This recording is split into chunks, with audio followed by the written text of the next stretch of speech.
Silver ETF flows have gone from frenzied inflows to a flood of outflows.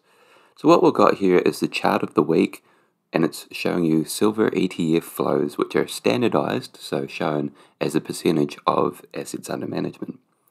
So as you might have seen, silver had a dream run in 2020.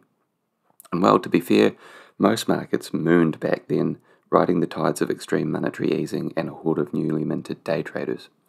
Silver did about 2.5 times from the low to the high in the space of about 5 months. And this was accompanied by a frenzy of flows into silver ETFs and decade highs in bullish sentiment. Turn the clock forward 2 years from the August 2020 peak, silver has almost halved, down some 40%, and investors have basically given up on it. In the past few months, we've seen a flood of outflows from silver ETFs.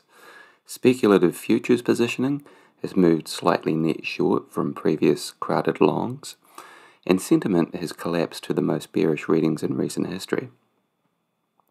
We have seen what amounts to an outright capitulation by silver bulls. What's also interesting is that silver now sits at a key technical support level, which you can see there in the chart. So the question at this point is basically, do you go with this bearish momentum, the bearish flows here, or do you take the contrarian stance and be greedy while others are fearful on silver?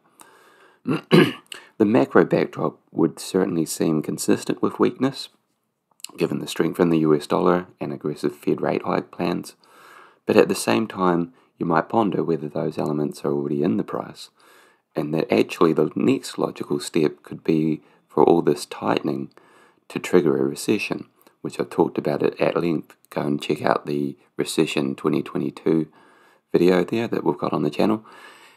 And that a recession would sink real yields and remove a real headwinds for precious metals in general, but especially silver. So in the immediate term, let's keep an eye on these charts, these indicators, because sometimes the market, the price, the sentiment shifts before the macro narrative shifts. Sometimes it's the price before the reason. And so, to leave you with the last key point, silver bulls have completely capitulated. So if you like this chart, definitely subscribe to the chart of the week. It's a free publication that we put out each Wednesday.